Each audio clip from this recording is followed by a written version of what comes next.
All of us went to school together. Little James, at the washer, right down there. Yeah. Yeah, Mr. Hicks passed a while ago, right? The dad did. Yeah. Yeah. Dad did. So the son is running the. Right. And watch your eyes. Okay. You could meet your girls. You could sit there and just have a ball. And only thing was required was that, hey, you didn't get out of line with Miss Bobby and in her place. If you did, hey, you're gone. So tell me, what is your favorite memory of going to the new Roxy? Well, just going to the Roxy, just hanging out. You could go to the new Roxy. You pay your admission, and you go in. You watch a movie, and if it's matinee day, and basically that's what we did, because you go to the Roxy and just hang out all day long. You watch the movie, and if you want to watch it again with somebody else, you watch it again with somebody else. It was just fun to be down there. Can you tell me around what age range it was that you were frequenting the new Roxy?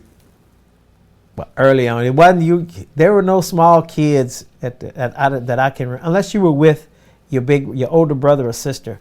I can remember when I got to, I think my first trip to the Roxy was probably around 6th, 7th grade, and getting in your teens.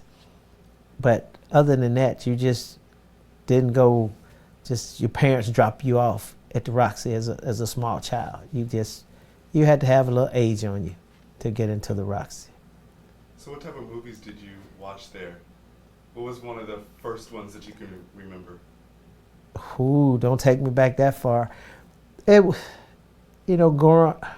I'm trying to remember. As you had the Godzilla movies that came out, I remember that early on. And one movie that really sticks out is the Superfly movie when it first came out, the first Superfly. Man, that was a long time ago. Why did that movie strike you?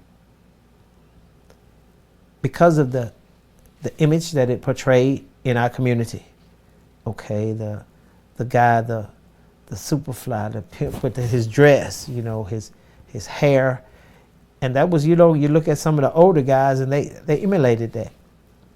But it wasn't a thing for me. But it was, it was just things that happened in the community. What do you mean by that, things that happened in the community? You had guys that was the image that they wanted to portray. The slick, the smooth talkers, and that type of thing. So the movies like Superfly had an influence on you culturally. Right, because it was, you think about it, in our neighborhoods, that was happening. The pimps, the players, and things like that. It's things that you see. And this is long before John Singleton made Boys in the Hood. There were actually movies that portrayed what was going on in our neighborhoods. And that was one of them, was the Superfly movie. Then along came Shaft. Those were movies that were happening, that were portraying in our neighborhood. Shaft, the tough police guy. And those, you see that. You could see that in your neighborhoods. There weren't many black police officers, but hey, that was one of the things. What's your passcode? 177275. Oh, 275. You almost had it. I was close, but I got myself locked down. No. I need you, when you're done, to come sit over here, because Mr. Harris keeps looking at you and you're not in agreement about a movie. Oh, well, then I will sit incredibly still because I need to Okay. do this. So I will stop moving, sorry. Okay. It's tough for him to get up.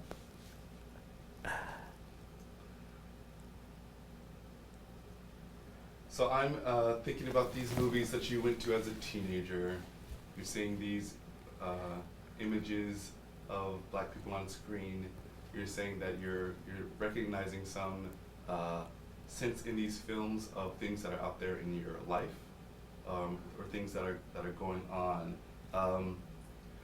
What would you say, in that sense, was the best part about going to the New Roxy with other black people? Socializing, because you think back, growing up here in Mississippi, there was segregation, and black people basically socialized with black people. There was no integration in our entertainment at that time. And when you went to the New Roxy, you were in your element, basically, and you socialized with the people that were in your neighborhoods. Our parents had cars, but as kids, we walked. So you walked to the Roxy, you talked about the movie on the way home as you walked whomever you went with, as you walked them home, and then everybody retreated back into their own element. Into their own community. Our own communities. Just like, and every community had a name, just like you had the downtown. This was the Brickyard. You had the Round Yard. You had Riverton. Into different neighborhoods. What neighborhood was the New Roxy in? The New Roxy was in the downtown. Tell me a little bit about downtown and what it was like. What were the streets? What were the places? There was Essequina, which was the mainstream, where you had a lot of shops. There were stores on every corner. There was the Hamburger Cafe, which was across the street from the Roxy, where you could get a meal, get lunch, get whatever you wanted. On the other side, there's clothing stores on Essequina Avenue. My parents tell me that early on, that was the shopping district here in Clarksdale before they moved everything to, I think it's Delta Avenue, because we've never had malls, but prior to the little strip malls that came here, everything was concentrated on Delta, Yazoo, downtown. After Essequina, in our area, in the residential area, the entertainment was over on Yazoo. The shopping was on Essequina, and you had the cafes from door to door on Yazoo. You know, as a child, we never did cafes or whatever, because hey, in those days, kids were kids, and that was not a hangout for kids. And around the corner from the Roxy was Dr. Aaron Henry's 4th Street Drugs, and that was a drugstore in the area. And the White Rose Cleaners was across the street from the drugstore.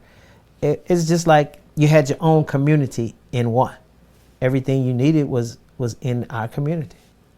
So this was explicitly a black community. These are black-owned stores? No, not necessarily. No. A lot of the stores on Essequina were owned by some of were basically, I think they were Jews.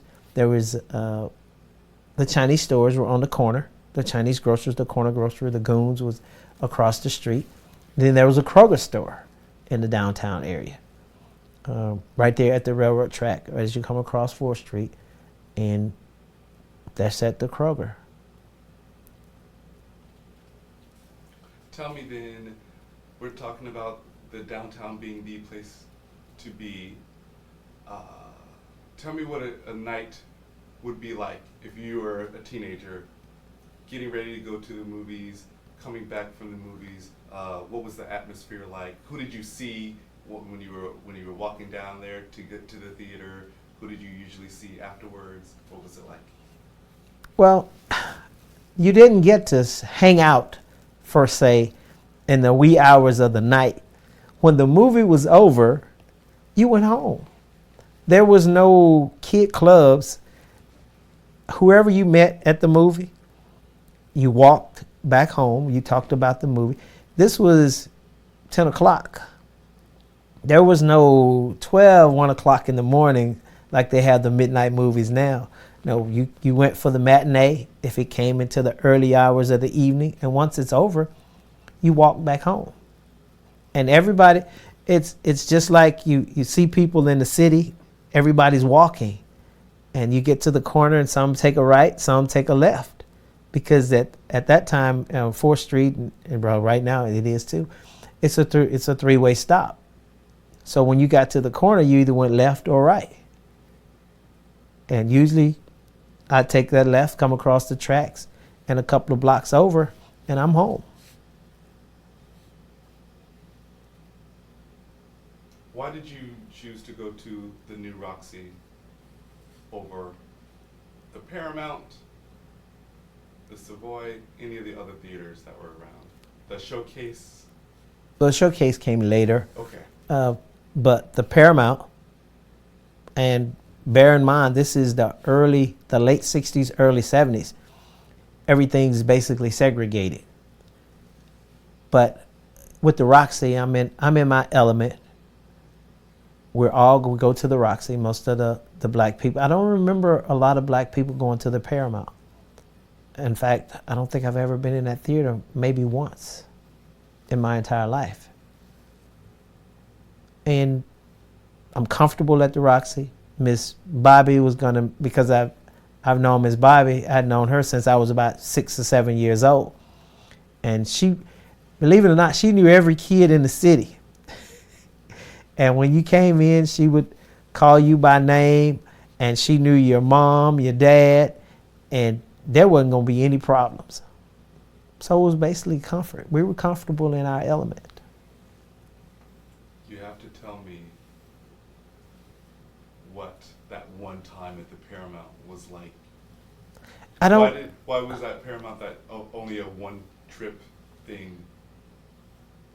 I don't remember how we ended up going to the theater, but I think, oh man, if it's forgettable, then that means it didn't mean much. So that's basically, I don't know if we were going on a trip or it was a bunch of us that just went, but it was just something that we did. I can't recall. But it wasn't memorable, so.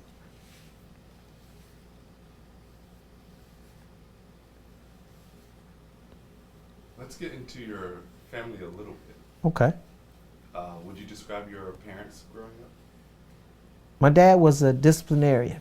He worked for Cooper Tire, and my dad did shift work. All my childhood and basically up until my dad retired, he did shift work at Cooper Tire.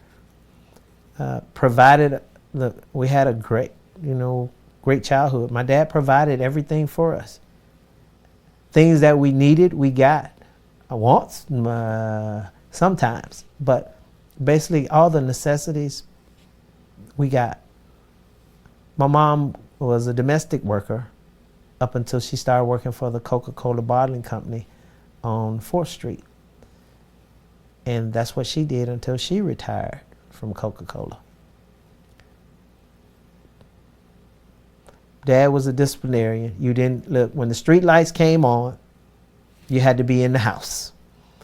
And so there were no kids hanging out on the streets. And basically all my friends, when the street lights came on, we parted ways.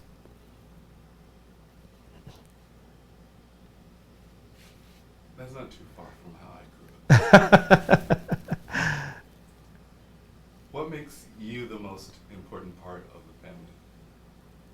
The head of the family. The father sets the tone in the household. And my kids, a few months ago, my daughter sent me something that she said, "Daddy, is not what you gave us, is what you taught us to make us successful in this world." And that means a lot, because you think about it in this day and time, somebody has to have the guidance, to give the kids the guidance to be able to survive. Both of my kids graduated from, as I say, the Jackson State University. They love their university, and you know what, they've done well. So I had to pat myself on the back.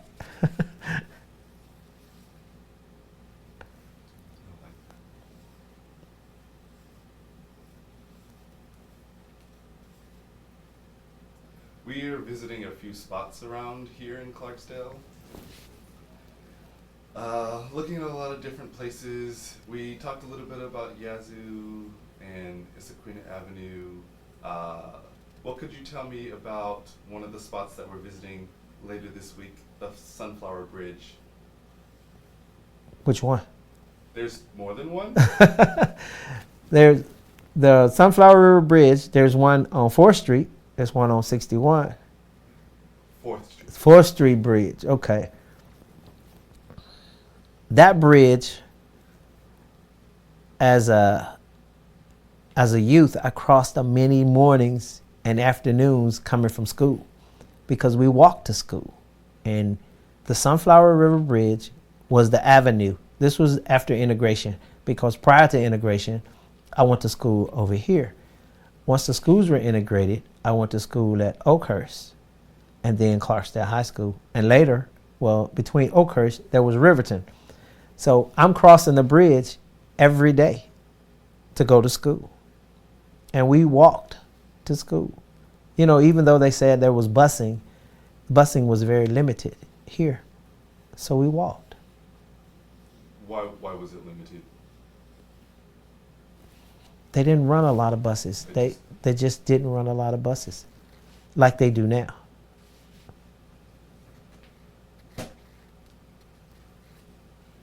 We're talking about the integrated schools.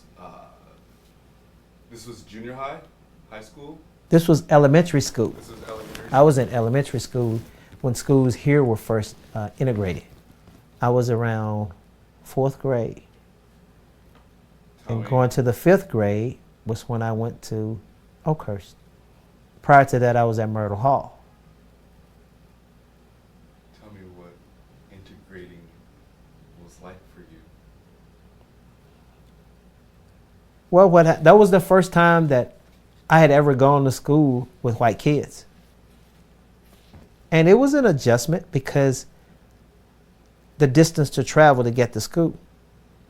But here in our household, and my dad preached, you go to school. And most of us had perfect attendance. We didn't miss school.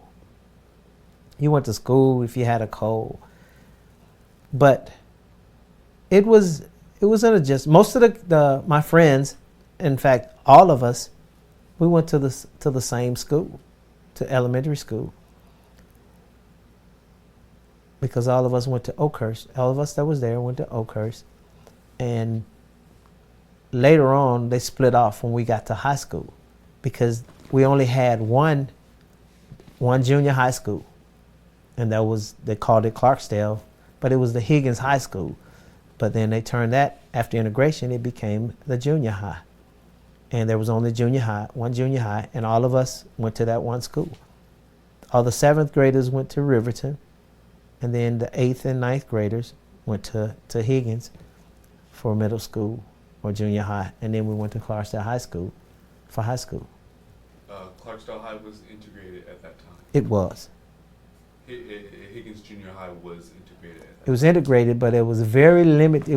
There was very few white kids that actually went to Higgins. In fact, you could probably count them on both hands if we had that many in the school. So in elementary school, you're trekking across town, Right. walking. We'll let the phone ring.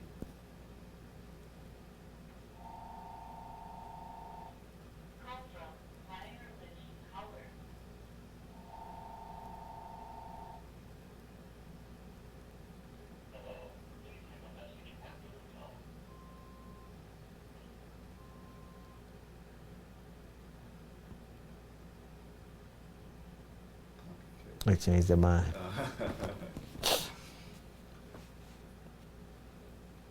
So you're trekking across town to go to Oakhurst. Oakhurst.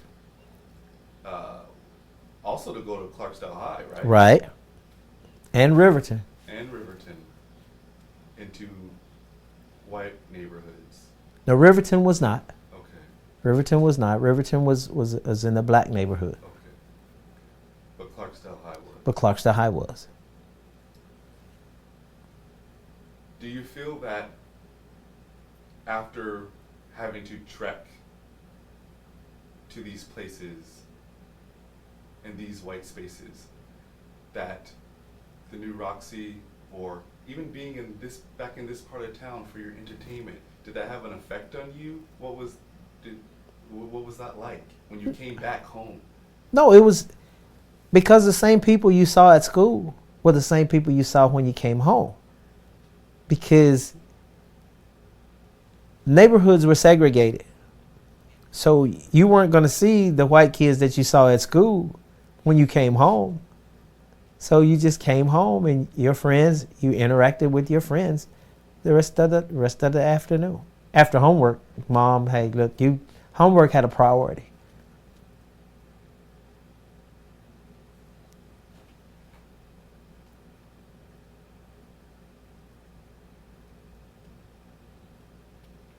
We also visited the Crossroads. Do you have any memories about that or anything? No, that's something that, I hear my parents talk about the Crossroads, the Highway 49, 61 intersection. When a lot of people left the South, they had to go 61 north. That was the major thoroughfare here. Whether you came 49, 61, when you got here, that's the Crossroads, boom, you're heading north. That's it. And now I think it's basically a tourism thing for the blues, because they say a lot of the blues singers made the Crossroads here. But that's something that as a youth growing up, you heard the blues all the time. It wasn't anything that, and now people are going crazy about the blues, and you're like, but that's been in our community for years. So, they get excited, but it's something that I'm used to. My mom and I go back to my aunt when they would, at that time they had the 45s with the chip in the middle, and you put it on the record player and they would play the blues, and you would get up on Saturday morning and they would turn on WDIA on the radio, and that's what stayed on all day. So the blues is nothing that's new to us. It's not now it's being marketed more, because you think about it growing up, and I hear people say, and watching the Ray Charles movie, a lot of the blues singers played the chitlin circuit, and that was where they entertained a lot of the black people. And I've never seen it, but I listened to my mom and dad, when the entertainers came here, they went to the New Roxy, and there's a stage there, and that's where they perform. Other than maybe some of the clubs, but as kids we weren't allowed to frequent clubs. So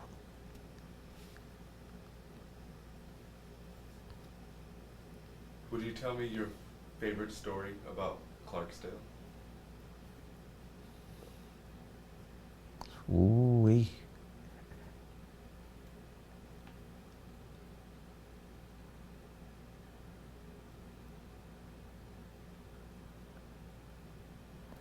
Clarksdale is, when you say favorite story, there are a lot of events that shape your life and things for you, and to make you a better person and to make you a stronger person. And I wouldn't say it's my favorite Clarksdale story, or do I have one. My life here in Clarksdale has been good. Both of my children were born here. But I don't think I have a favorite story. It's just, you can start from A to B and go up. And you can say, well, all of those are good stories. You know, you meet friends, you meet people here, and you stay in touch with them for a long time. Because if you find them, and it's been memorable to have lived here. To understand how far the city has come, you have to have been here for a long time to see the changes and see how everything has evolved. Tell me what you mean by change and evolution. What is it about Clarksdale that has changed and evolved?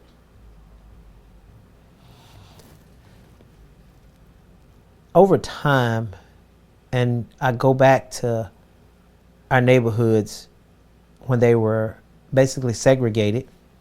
Now you have mixed neighborhoods.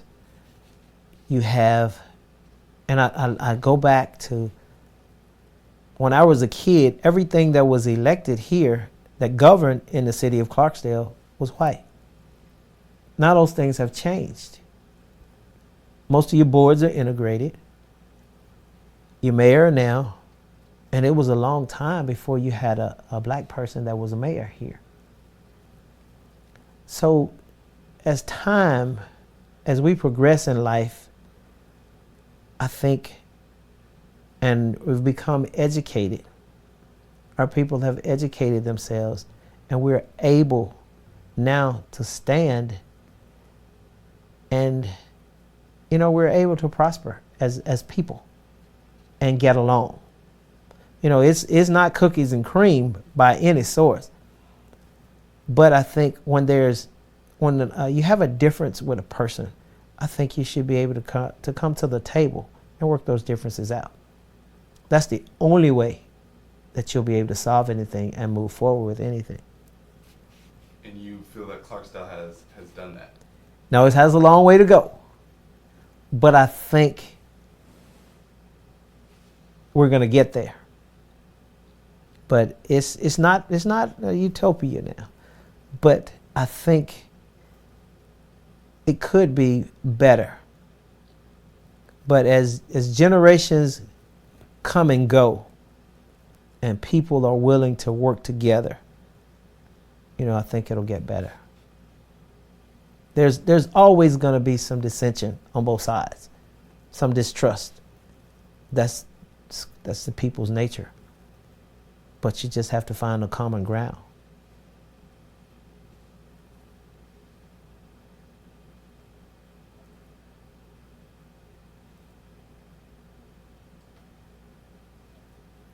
You know my dad, and you know my mom. Right. Tell me a little bit about growing up or going to school with my parents. Your mom grew up right behind us here. In fact, we could walk from out of our backyard and walk into your mom's backyard. Your Uncle Kenny and Tony, all of us were around the same age. I think Tony's a year older than I am, and I think I'm a year older than Kenny.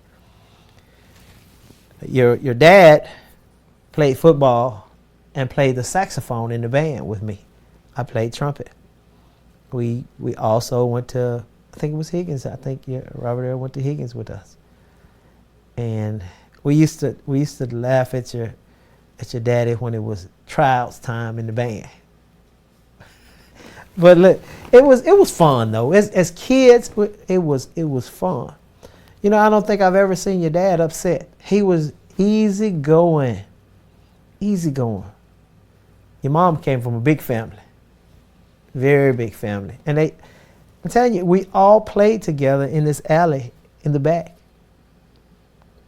Your Aunt Mary, I think she's my sister's age. Everybody in the household had somebody that was around in school at the same time. Back then, he had large families. There were 7 of us here. There were 7 of us.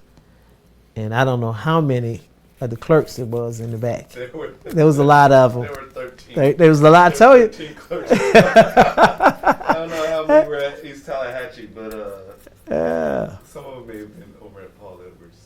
Yeah, there was some. Yeah, see, Aunt Dorlin before she passed, her and my sister, my older sister, were classmates. See, I told you we got history with the Clerks because they were right in the alley, right across the alley on Tallahatchie. Your mom was easygoing. I don't think your mom. She was quiet. In fact, I didn't even know your mom and dad were dating. Until when? I guess you showed up. Yeah, when you showed up, I guess. But yeah, man, it was real. There was, just like now, it's quiet. But as a kid growing up, man, there were kids everywhere. It looked like every household had at least 5, 6 kids. And you can imagine 7 kids in this house. Why do you think that's changed? Where have all the families gone?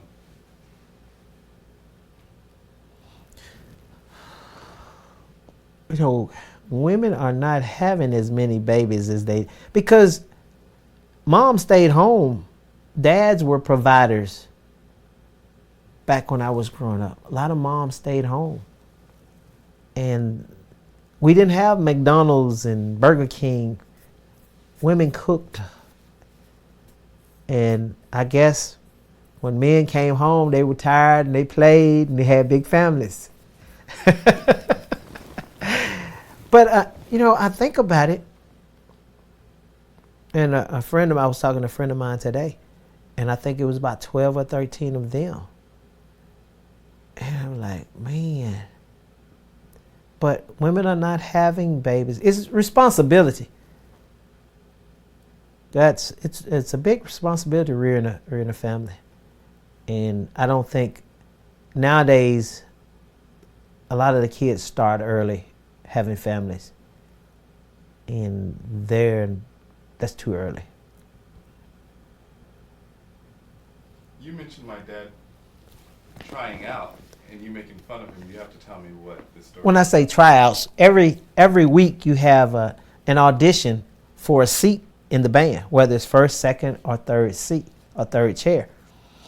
And everybody would play, and they would laugh at everybody. And when it came time for Robert Earl to play, he would struggle with a couple of notes, and we'd all laugh. And it was just fun, just kids being kids, good, clean fun. Because if I screwed up and I missed a note, everybody laughed at me, and I think it was competitive. It's that competitive nature in kids that you want to do well. And every week you had tryouts. See, Robert Earl was a football player, and then he played in the band during the second semester and then during the concert band. But he played football in the fall, so he wasn't in the marching band. So we had the ups on him. I'll be sure to. You talked earlier about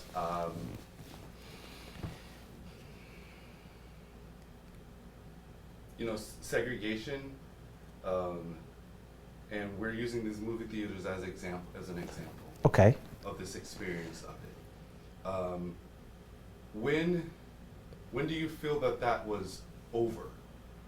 Like, when do you feel that you didn't have to go to the black theater any longer? Did you ever feel that? No, because the theater was there, the Paramount was there, but that meant I had to walk a little farther if I wanted to go. So the same movies were playing at the Roxy, and I don't know when the Roxy closed. I graduated in '78, and I think the Roxy was still open because a friend of mine was doing because Mr. Counselor was managing the Roxy then. And Keith was doing the projector up until we graduated high school. So And, that's the last time I think I've been to the Roxy. After then, once it closed, I think the building began to deteriorate with maintenance issues. So basically, and then there was the other theaters over it. But once that happened, and once people began to get cars, then people started going out of town to the movies. Where exactly? Well, they would go to Cleveland. There was a movie theater in Cleveland. There's one in South Haven.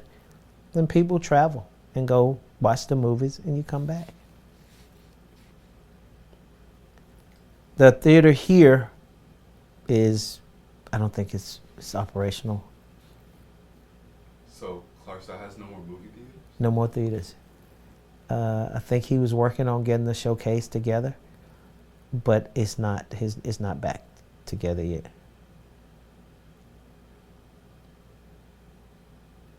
So to watch a movie, you go to South Haven.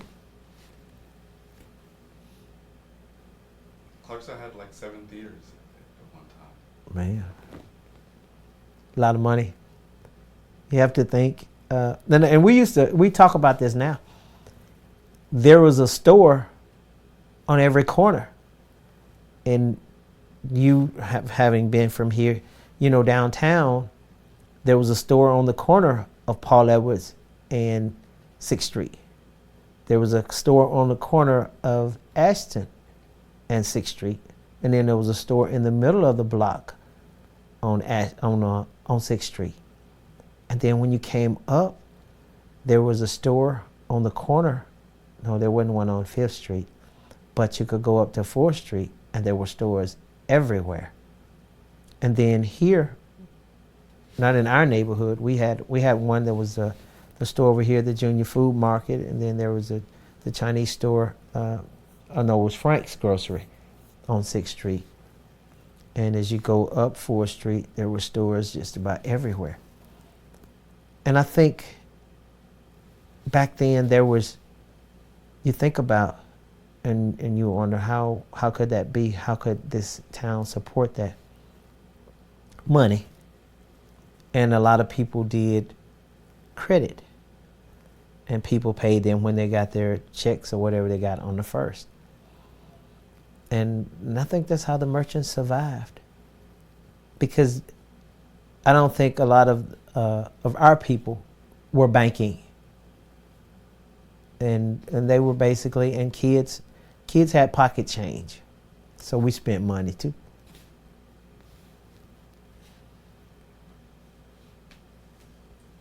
Some people are going to be watching this and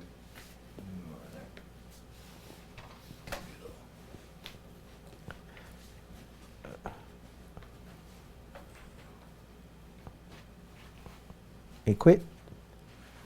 Yeah, quit. Gave his best shot.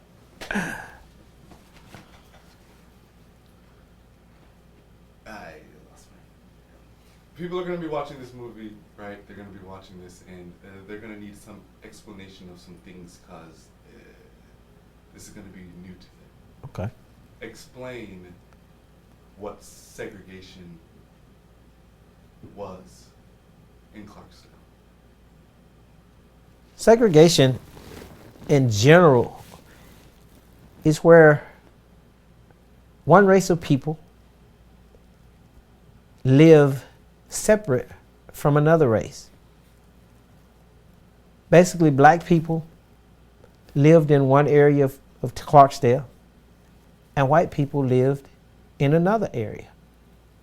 And you didn't intertangle or intertwine. The domestic workers came and went into the communities. But other than that, there was no, I'm visiting Jim or Sally. Okay, we basically, everybody kept to themselves. And this included at the movie theater.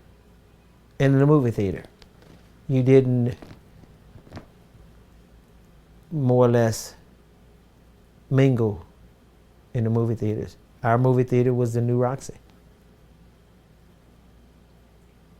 Where was the line when you were growing up between our side of town in their side of town? It was basically when, now I can take you back further than that. When, as a kid,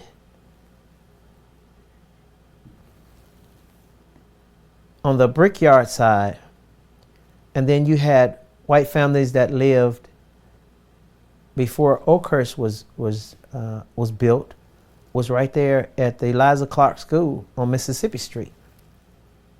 Okay, that was a white section of town. And then the railroad track was the dividing factor here. Which railroad track? The railroad track here in Clarksdale. We only have one that runs through the city. The Tallahatchie. Tallahatchie Railroad Track, right. That was a line. That was the downtown line. And then I'm thinking it was Mississippi Street or Kahoma Street there, because everything from Lincoln on back, well, Bolivar on back, was black people. And then as Oakhurst evolved, you had a few white families that still remained here, and then they moved later on. But once Oakhurst came and they moved to Oakhurst, the railroad track was still the divider between Riverton and Oakhurst. And the downtown area was separated by the river. Around what time of year? What decade is this? Ooh, this was in the early 70s. And up until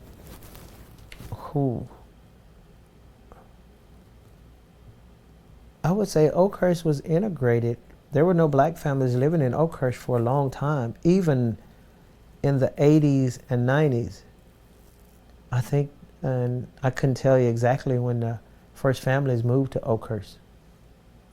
I can tell you, as far as I recall, when I was in school in the mid-90s, Okay. I don't think there were any black families over there on that side of town. Okay. Yeah. Hit pause and see if recording is going.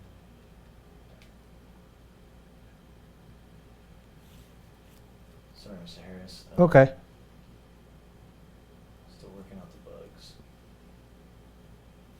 We're almost done. All right. Ooh, I didn't know it was this late. Yes, thank you. Sorry. So we were talking about segregation, what it is, these neighborhoods, neighborhoods being segregated. Definitely no white people, no black people living over in the Oakhurst sides when I was there in the 90s, for certain.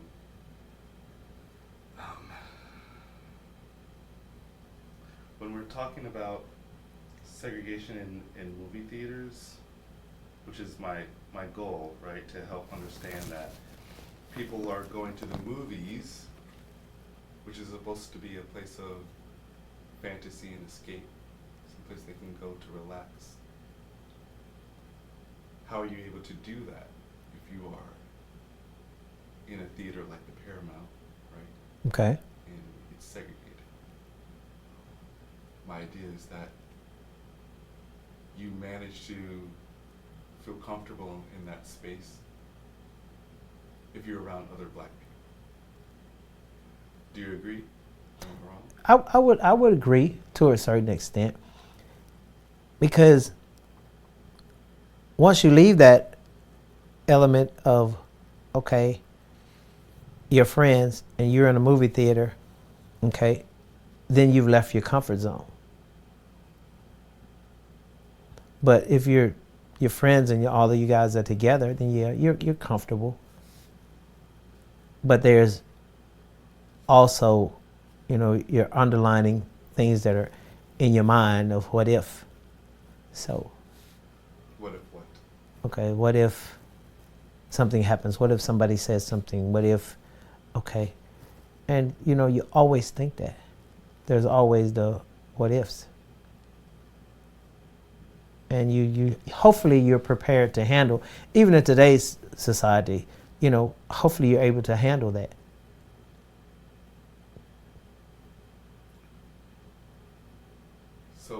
Roxy then becomes what for you?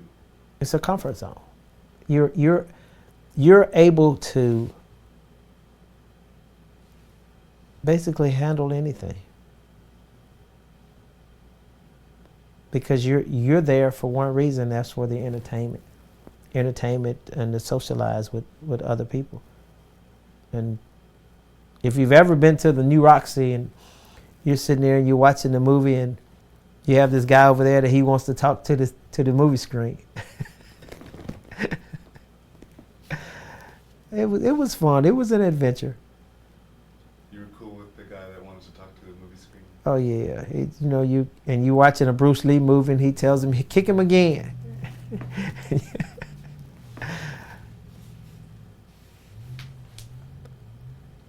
Tell me about going to the new Roxy with friends. Who did you go in? Did you go in groups? Did you date? Who did you go with? Well, most of the time, did you take people there? Most of the time, you at school you would, hey, we all gonna meet up at the movie theater. You gonna go? Yeah. And if you had a girlfriend or whatever, okay, she would already be there, or her parents would bring her, and you guys could get together then. Because you think about it, I wouldn't walk across town to walk all the way back with the girl. You walk them home from school, but most of the time you walked home with people from your neighborhood. And that was basically at the movie theater. You came home, you cleaned up, and you went to the movie theater. And it wasn't like today where you go to the movie theater in the middle of the week. This was, if you got a chance to go, you went on matinee day. So you'd go into the theater and that's where you'd stay until you decided to leave. What's a matinee? Well, you go all day long. Just come in, and it's the middle of the day. Well, basically where the kids would come, just like we go on a Saturday afternoon. And that's where you went to the movies on Saturday afternoon. And you watched the showings that they had for that day, and then you come on out. How many showings is this? As many as you wanted to stay for. It wasn't like today where you go to the movie and when the movie's over, they turn the lights on and you got to leave. If you went to the new Roxy, we'd stay in there all day long. Just watching movies? Just watching movies. That sounds awesome. You mentioned Miss Bobby. Everybody talks about Miss Bobby. You got to tell me a good Miss Bobby story. I was 6 years old, first grade, and going to school, and Miss Bobby was the crossing guard right up here at Lincoln and 6th Street. And I came through, and Miss Bobby, my shoes weren't tied. And Miss Bobby said, tie your shoe. And I started to time, couldn't time. Miss Bobby said, she tied them for me. Said, the next time you come through here, your shoes better be tied. So the next day, I'm smart. Got my shoes tied, but I crossed the street on the other side before I get to Miss Bobby.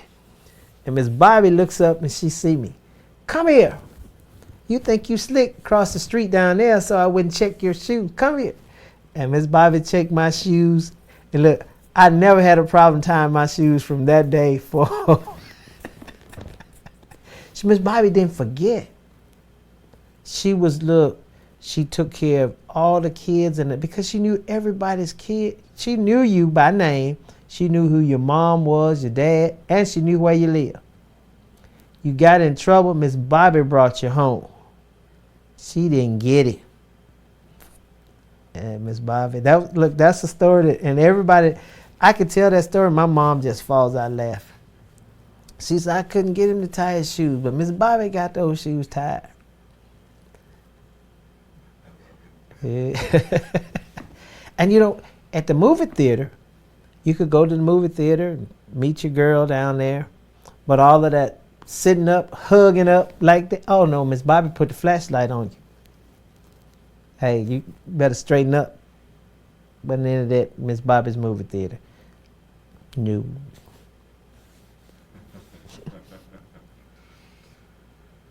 Mr. Harris, I want you to state your name and who you are and introduce yourself one more time. We like to have it at the end also. Okay. My name is Jesse Harris Sr. I'm 59 years old. Was born here in Clarksdale. Have been in Clarksdale most of my life, except my time that I spent in the military away.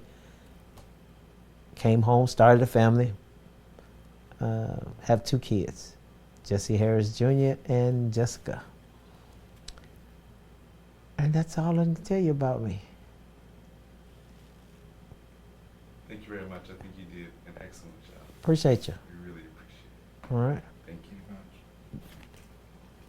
That's a wrap. All right. Glad I could be of service. Thank you. So tell your dad he got to have an interview, a long interview.